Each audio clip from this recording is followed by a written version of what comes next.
Hi, I'm Shirley Jones, and this is Gemma Winger's Hollywood. Academy Award nominee for The Godfather, so that's probably what you're best known for. Boy, I'm pretty good, yeah. Yeah, and 4-time Golden Globe Award nominee. Yeah, I never win anything.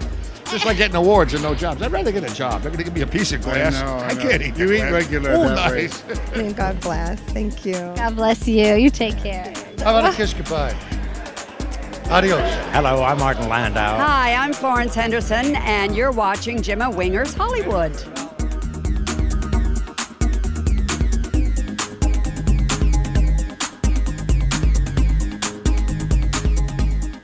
I'm Gemma Wenger, and you're watching Gemma Winger's Hollywood. I'm here at the movie premiere of Catching Faith 2. We're in Santa Monica, California, and we're going to watch this movie and see how this precious woman, this main character, was able to overcome obstacles in her life, how she had the faith to believe even when it was hard, even when it was difficult, and God brought her through.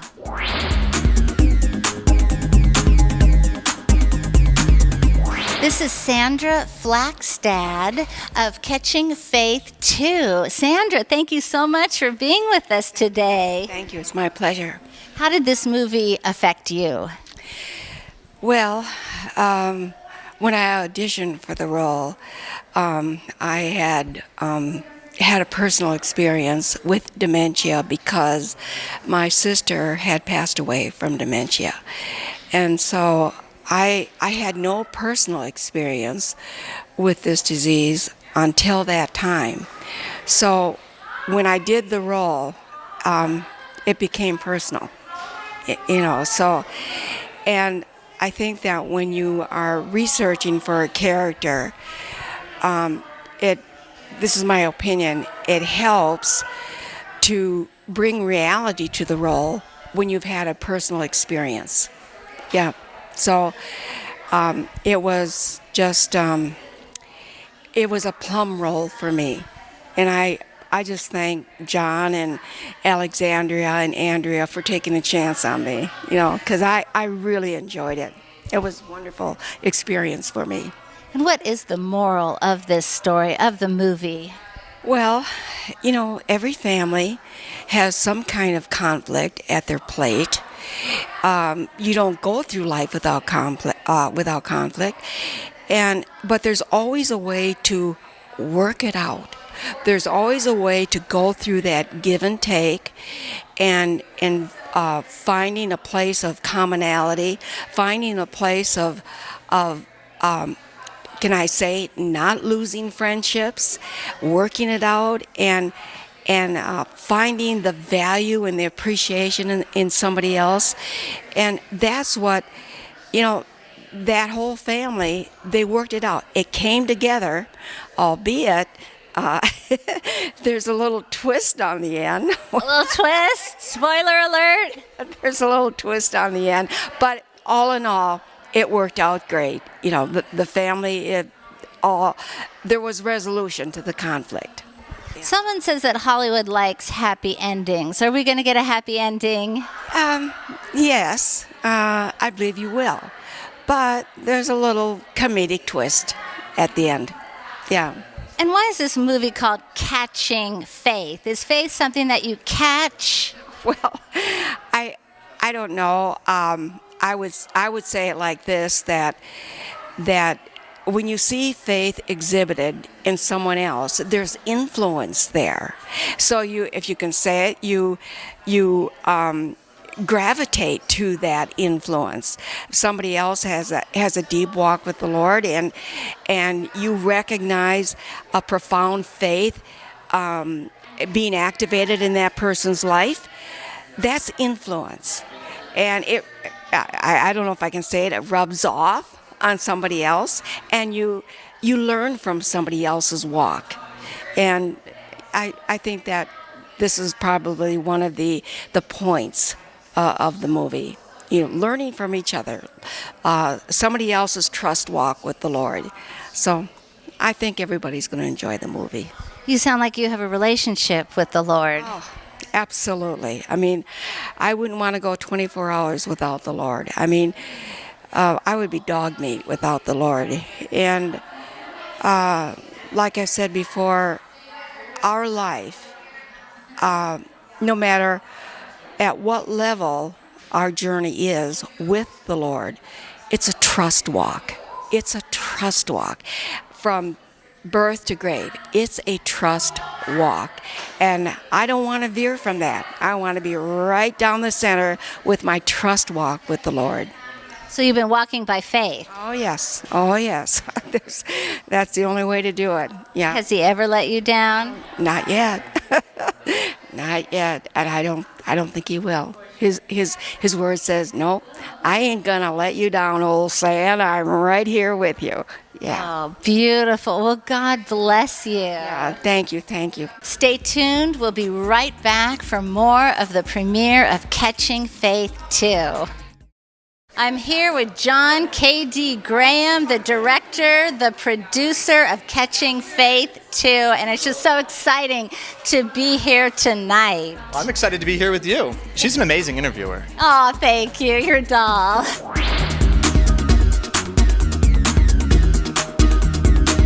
This is John Cady Graham, the director and the producer of Catching Faith 2, The Homecoming. How you doing? Now, how did this all come about? Wow.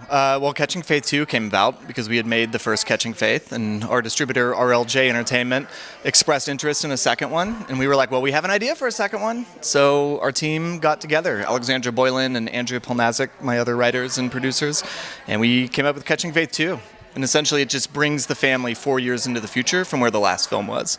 But just like everyone's everyday life, there's things that arise that are unexpected, problems they have to jump over. And you know, life doesn't always give you exactly what you want the way you want it. Is that what this film is showing people, that when things happen that you don't expect or they appear to be negative, somehow they're turned around to a positive by the way we react to them? Yeah, I think that there's truth to that. Each character has its own idea of what they want the world to look like around them and with what they're going through, but it's not going to always fit in the, perfect shape that they want. The part by Coach Z has an awesome line. Bill Engvall says an awesome line in the movie as Coach Z. He tells the kid Bo, he says, sometimes in life it's the little side streets that bring the best thing you'll experience. I've sort of paraphrased. I've messed up my own line in my movie. No, that's okay. That's okay. As a director, you're telling everybody what to do. You have the vision in your head. How did it come to you? Yeah, I mean, it starts with reading the script, and then I just kind of imagine how would I see this film play out visually based on what's written on the page.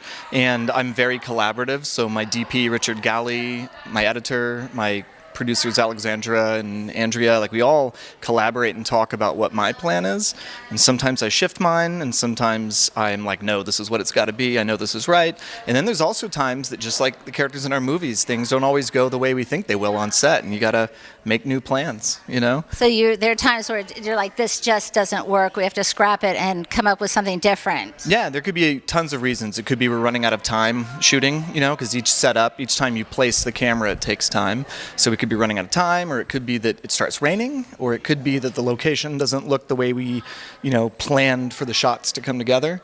And you just got to adapt. But that's why it's important to have a solid plan and a solid team. And everyone that I work with on our films, our crew and our cast, are always just phenomenal. And especially in this movie, you'll see the cast and crew of Catching Faith 2 have made just a beautiful, professional movie that tugs at your heartstrings and makes you laugh and cry at the same time.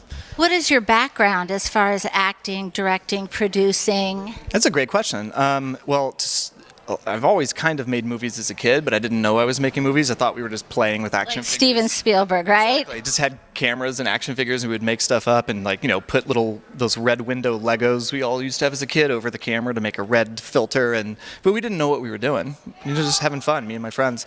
And then I was in drama all through middle school and high school, president of the Thespians at my school, and ended up being an actor really helped you to be a director. I think so, because I'm not a real good actor, so I was able to really understand when people were doing a good job or not.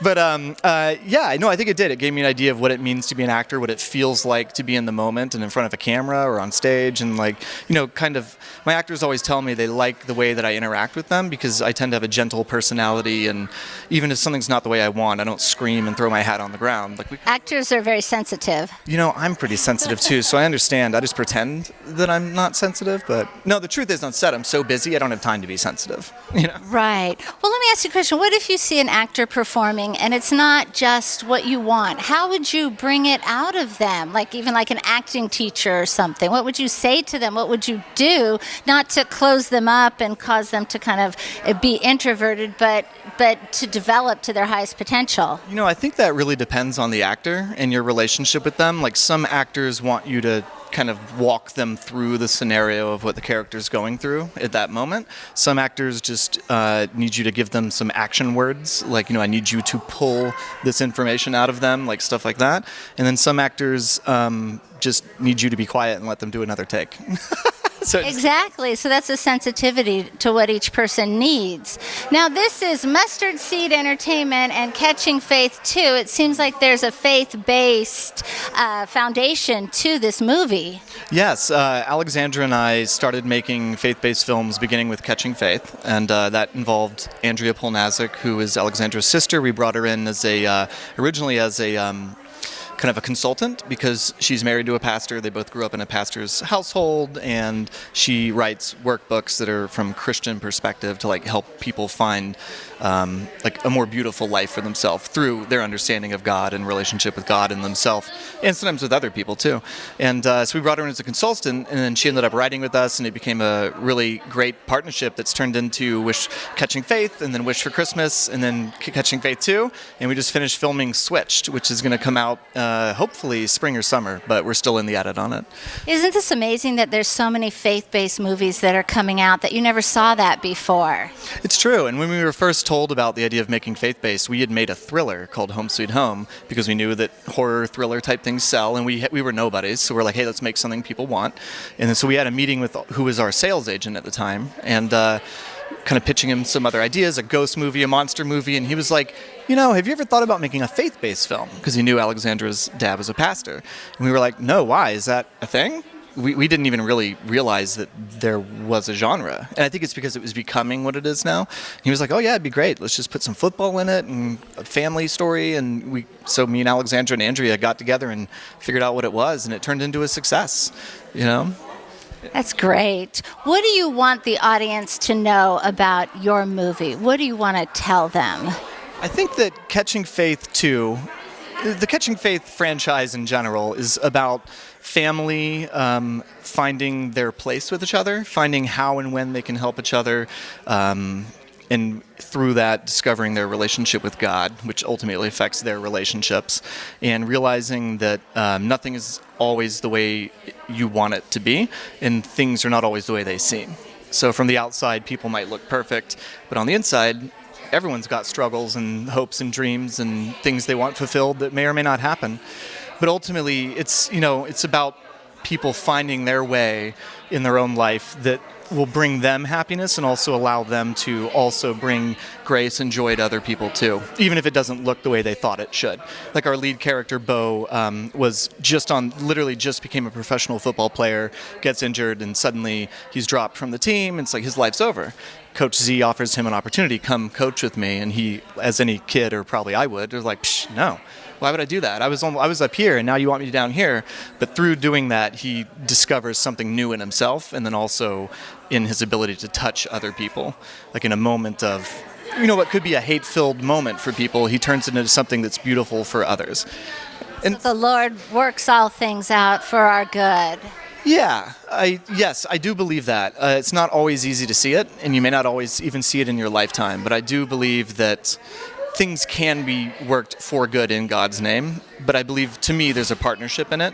You're presented opportunity, and it's up to us, in my opinion, whether we throw dirt on it or whether we lift that thing up and say, well, what can this be now? Which is sort of what our characters have to do in this movie. Powerful. That's exciting. That's exciting. I mean, you first started your Mustardseed Entertainment then. That's right. Mustardseed Entertainment is comprised of Ryan Keller, Alexandra Boylan, Andrea Polnazik, and myself, as far as the creative team that kind of pulls these things together. And so your movies plant the seed of faith in the listeners. You know, we were coming up with what would we brand our team, and there was a lot of ideas thrown out. We even tried to find out the name of like when light shines out of a cloud and it makes that perfect little, like that cone, and people are like, oh, God's talking to someone. I think it's called, I could be wrong here, I think it's called Coriolis, or it's got a very Latin sounding name, and it just did not have a ring to it.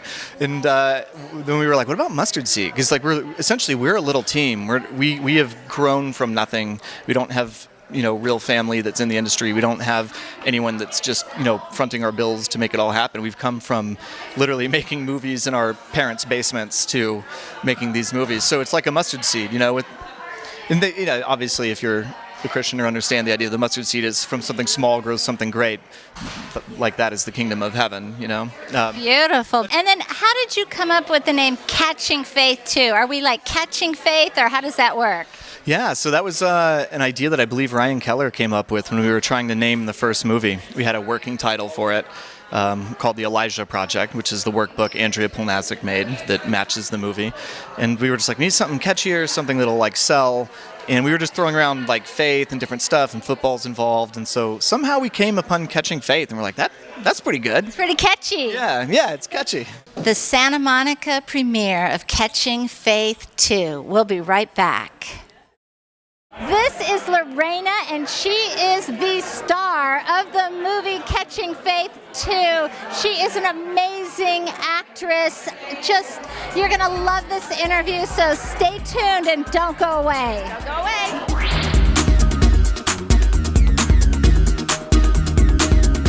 This is Lorena Segura, and she is the star of Catching Faith 2. How does it feel to be the star? It's surreal. I think it's amazing. I think for me, I get excited about the work mostly. I think I'm more comfortable in this situation, the part where I have to be in front and star. Be the red carpet premiere person. Yeah, I'm more of I do the work, and then I'm here to support it. And how did you prepare for the role? All the feelings that the character went through. So we did Catching Faith 1, so I feel like I knew this character very, very well already. So having that history, it felt really easy to jump back into it. I take every scene moment to moment. I never fully prepare in my mind and imagination. I just believe that this is my family, and I believe that this is my nemesis, and I believe that this is my mom, and everything that I'm saying, it's like I'm living that reality. So for me to prepare is just getting to the point where I believe that these unreal circumstances are real for me. And that makes you an excellent actress. Oh, thank you. That's what it's all about. When people see you, they think that you really are the person. Right. And that's what I want to convey, that if I feel it, I hope that the rest of the people can feel it. As far as your character that you brought to the role, what about you made this character so real? I mean, what characteristics do you have as Lorena that came through in the acting, in the work? Well, in this film, a lot has to do with my mother. And she reminded me so much of my grandmother and the relationship I had with her. So I feel like all the scenes where I'm with her and I'm caring for her, and, I don't want to give anything away, but it was just so real. I loved my mom in it, if it were my grandmother. And I think that's, when you see that's the most you're going to see of me, for real. You have a lot of strength as a woman. I do? Thank you. So where does that come from? Being Latina. I could see a little of that Latina there. Raised in Puerto Rico. No, my family raised me to be strong. I got a really good education. I'm 40 and very proud. Very young. Thank you. And I just feel like with age, it just comes, that confidence just comes. it was definitely not. I was definitely not like this in my 20s. Right. So you were born in Puerto Rico, and then you came to the United States? Yes, I was born and raised. My mom and dad are still there. I went to school in Boston. I went to Boston College, and after that, I went to New York and then came here. When did you know you wanted to be an actress? I said it out loud when I was like 12. But I never knew, like in Puerto Rico, you never thought that was a possibility, that was a reality. Like stars were the stars, and like. It wasn't you. It wasn't me. And when I started. Someone else's dream. Exactly. And when and it's not to say that it's easy, it's hard. It's a hard business. But I started working. I was a working actress, and that's all I wanted to achieve, and I did it. What's your favorite part about this movie? Gosh, there's so many, because it's like so many stories inside this one movie. My favorite part is my time with my daughter in the film, my time with my son in the film, exploring more of my relationship with my husband in the film, with my mom. There's so many elements, reconciling with Jesse in the film. Like every single piece is so different and so unique. I can't just say one. Relationships are very important in this film, I can tell. How has your faith helped you get through life, get through working on this film? How has it encouraged you? Well, I can't imagine not having faith. Doing what we do, doing even what you do, what we do, if you don't have faith, how do you survive each day? It's a hard business. And plus, it takes a lot of courage that has to come from something bigger to be able to give so much of yourself in a film and trust that people are going to be able to see it and receive it.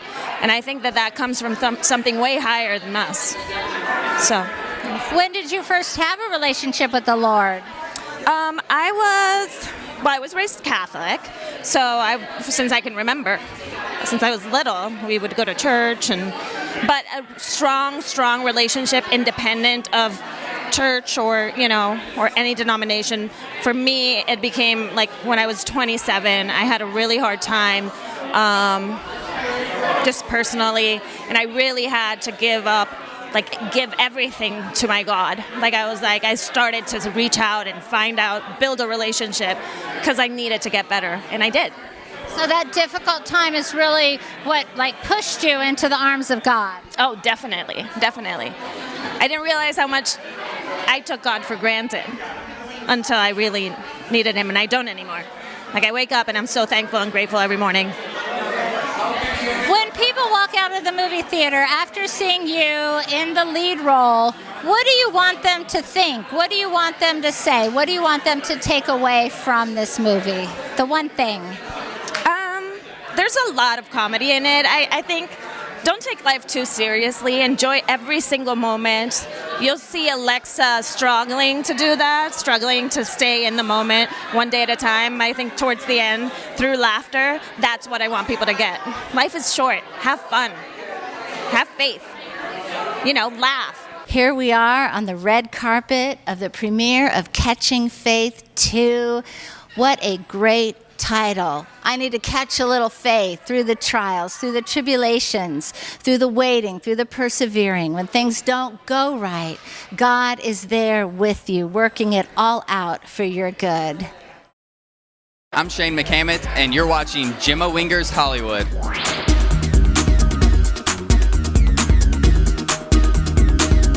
Isabel and JL are actresses in the movie Catching Faith 2. And what was it like to be in a movie? Well, I've been in a movie before. I was in Catching Faith and Wish for Christmas. I don't know. So you're a pro. Yeah, sure. Yeah. You know what it's all about. How about you? It's always good. When you get to be part of such a production that's so God-honoring and faith-honoring, and our mother wrote the film, and so getting to work with her, it's always just so much fun. Yeah. How did she come up with the storyline? Well, I mean, it was Alexis and John who they all wrote it together, and I don't really know what. I think they've been focusing. They feel that a lot of faith-based films focus on the salvation purpose of it, from becoming a non-believer to a believer, and they wanted to have a movie that focused more on the difficulties of being a believer in the modern day. So. What really happens to believers, that all of a sudden it's not rosy and everything happens perfectly, that there's a lot of trials and tribulations. Nice. Yeah, for sure. How about your faith, personally, as you're young? You look like you're in high school, but are you in high school? Well, I'm in middle school. I'm a 7th grader. And I'm in my senior year of high school, and I go to a public school, so there's been a lot of difficulties because I'm in a lot of theater and stuff where there are people who don't exactly believe. I think I'm the only God-honoring person in our theater department, and so I guess I get to use it to witness, but I think what's so important about these movies is they show how difficult it is, even just walking a day in a world that's not after the fall, it's not perfect anymore. How have you been a light in the public school system? I really like handing out treats. So at a young age, I felt very bullied in the school system. So their new movie Switched, I align a lot with because it's a lot about bullying. And so I wanted to be able to show the abilities that God has given me. So I bake a lot of treats, and so I hand them out to people that I appreciate. And so, yeah.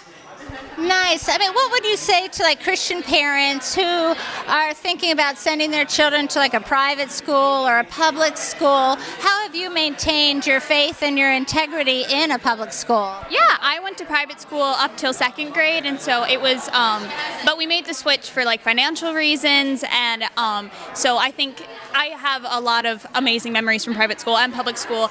I actually like public school more because I think I get a well-rounded view of what the world is, and so in private school, because you're always with Christian people, and so this way I got to be with people who don't align with me. And I think for parents preparing their children, youth groups are just so important, and making sure, even though they're out there defending themselves every day, having that safe community to come back to. So having a well-rounded church, I guess, and a community they feel safe in. Yeah. Should parents be worried about their kids falling away if they send them to public school, or how have you been strong in your faith? Yeah, there's always that concern. I think that